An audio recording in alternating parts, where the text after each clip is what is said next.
The alarms tore through the ship before I even opened my eyes. I am Valara, third officer of the trade vessel Kestrel Wing, and in that first heartbeat of noise, I knew something had gone terribly wrong. Red light bathed the corridor. The floor trembled under my feet. Somewhere below decks, metal screamed against metal. I ran toward the bridge, my claws slipping on the smooth floor plates, my mind racing through every drill I had ever practiced. None of them had prepared me for this. A boarding pod had struck our hull.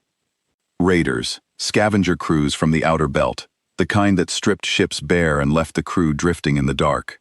We were a cargo vessel, not a warship. We had no soldiers. We had traders, engineers, a navigator, and a cook. The captain was already down. I found her in the hallway outside the bridge, pinned beneath a fallen support beam, barely conscious. Two of my crewmates stood frozen, staring at the breach in the far wall, where smoke poured in like a living thing. I had no idea what to do. I was a cargo officer. I signed manifests. I calculated fuel loads. I was not built for this. That was when Colin appeared. He was still wearing his kitchen apron, flour dusted across one sleeve, and for one absurd moment, I thought he had simply gotten lost on his way to the mess hall. Colin was the ship's cook, a quiet human man who had joined our crew 8 months earlier. He rarely spoke unless spoken to. He kept his head down. The rest of the crew barely noticed him, except to joke, not unkindly, that his species had been given the simplest job on the ship because nobody trusted humans with anything more important. I had always felt a little sorry for him. Now I simply stared, because the man standing in front of me was not the same quiet cook who served us food twice a day. His eyes had changed. The softness was gone, replaced by something sharp and still, like the surface of deep water, right before a storm breaks it apart. "How many breaches?" he said. His voice was calm, too calm. "I don't know," I stammered. "The captain is hurt. I don't know what to do." He knelt beside the captain without hesitation, his hands moving with a precision that startled me. He checked her breathing, pressed 2 fingers to her neck, and spoke without looking up. "She has a fractured limb and a concussion. She'll live, if we stop the bleeding and keep this ship from losing air." He looked at me then, and something in his gaze steadied me more than any order from a superior ever had. "Valara, I need you to trust me for the next 10 minutes. Can you do that?" I nodded, though I did not understand why I said yes so quickly.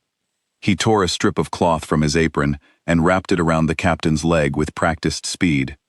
Then he stood, and for the first time, I noticed how he moved. Not like a cook. Not like someone who spent his days chopping vegetables and stirring pots. He moved like someone who had done this before, in a place far worse than this corridor. "Get her to the medical bay," he said to the 2 crewmates. "Seal the door behind you, and do not open it for anyone but me or Valara." "Understood?" They obeyed instantly. I found that strange too. He had given no rank, no title, and yet they obeyed him the way soldiers obey a commander. "Colin," I said, "who are you?"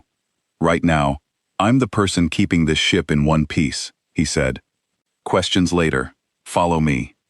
We moved together toward the breach. Smoke curled along the ceiling.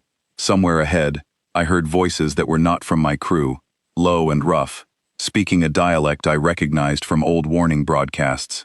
Scavenger raiders did not take prisoners kindly. They took ships apart, and sometimes they took the people apart too, if there was profit in it. Colin stopped me with a raised hand before we turned the corner. "Stay behind me," he whispered. "Whatever happens, stay behind me." I wanted to argue. I was an officer. I outranked him by every measure our ship recognized, but something about his stillness told me this was not a moment for pride. I stayed behind him.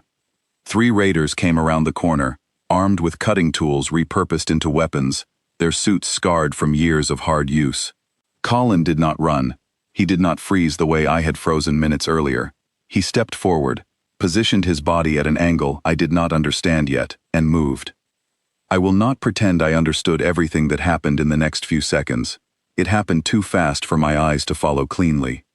But when it was over, the 3 raiders were on the ground, disarmed, and Colin was breathing hard but steady, one hand pressed briefly against the wall to catch his balance. "They're not dead," he said, before I could ask. "Just down.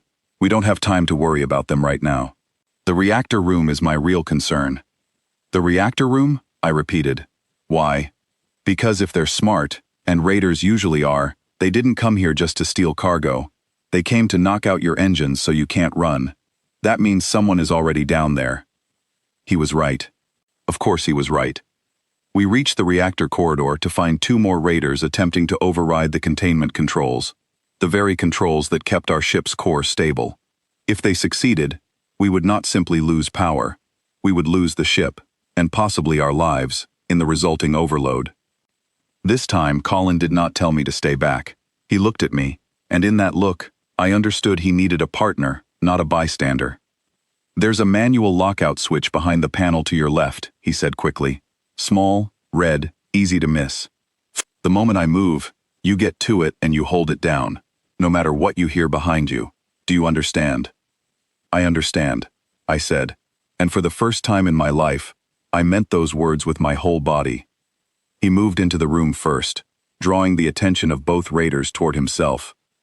I slipped along the wall behind him, my heart pounding so hard I could hear it in my ears, and found the panel exactly where he said it would be. My claws fumbled with the release, and for one terrible moment, I thought I had lost it, that the whole ship would pay for my clumsiness. Then the panel clicked open, and I pressed the switch down with both hands. The containment lock engaged with a deep, mechanical groan, and the room flooded with a low green light that meant the reactor was safe. Behind me, the sounds of struggle ended almost as quickly as they had begun. When I turned, Colin stood over the last of the raiders, breathing hard, a shallow cut along his forearm that he did not seem to notice. "You did well," he said simply. I did not feel like I had done well. My hands were shaking, but he said it like a fact, not a comfort, and somehow that made it easier to believe. We secured the raiders, sealed the breach with emergency foam, and by the time the rest of the crew gathered enough courage to help, the worst of the danger had passed. The ship's automated systems finally caught up, sealing the hull, restoring power, calling for help from the nearest station. It was only afterward, in the quiet of the medical bay, watching Colin clean the cut on his arm with the same steady hands he had used on the captain earlier, that I finally asked the question that had been sitting in my chest since the alarms first sounded. "Who taught you to do all of that?" He was quiet for a long moment. "I served for a long time, back home," he said finally. "Before I became a cook, I saw things I don't like to talk about, did things I'm not proud of, even when they were necessary. When it ended, I wanted a quiet life, somewhere far from all of it. Cooking felt honest, simple. Nobody expects the cook to save anyone, and I liked that. I liked being nobody important. You are not nobody," I said. "You never were." He smiled, small and tired. "Maybe not, but I like this life better than the one I left behind. Today just reminded me why I still know how to survive, in case that life ever comes looking for me again." I thought about my crew, safe now because of him. I thought about how easily we had dismissed him, how the others had joked about his species being too young, too rough, too simple for real responsibility. I understood now how wrong that had been. Humanity was not simple. It was quiet strength wrapped in humility, patient until the moment it was needed, and when that moment came, unstoppable. "The crew will want to know what happened today," I said. "They will want to know who really saved this ship." "Let them think the systems saved us," he said. "Let them think we got lucky. I'd rather go back to the kitchen tomorrow and make breakfast like any other day."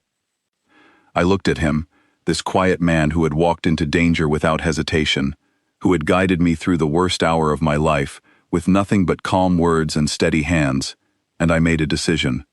"No," I said, "they should know. Not because you want the credit.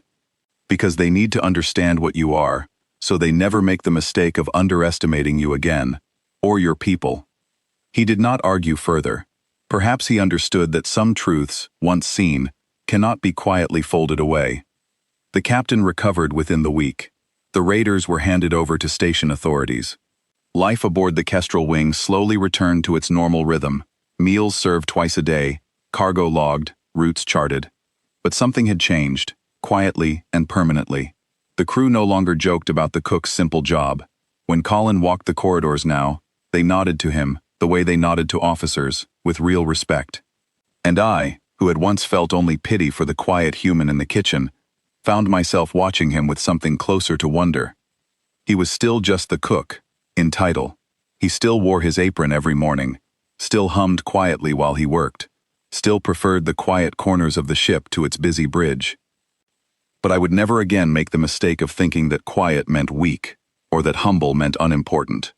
I had seen what lived beneath that calm surface, and I understood now why so few who truly knew humanity ever chose to underestimate them twice.